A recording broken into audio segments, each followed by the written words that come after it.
বেরোনোর কথা ছিল 4টের সময়, গেছি আমরা বরানগর। এখন আমরা যাচ্ছি, গাড়ি করে যাচ্ছি। আমরা পৌঁছে গেছি মন্দিরের উদ্দেশ্যে যাচ্ছি। ভিড়টা একটু কম আছে, 6:30 বাজে, তোমাদের ভিড়টা দেখাচ্ছি।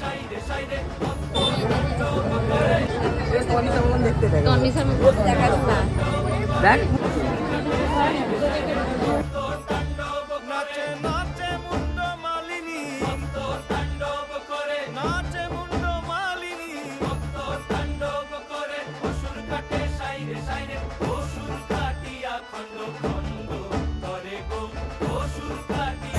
আমাদের বড় মাকে দর্শন করা সফল হয়েছে, খুব ভালো দর্শন করেছি, খুব সুন্দর দর্শন করেছি, খুব সুন্দর, এত সুন্দর দর্শন করেছি।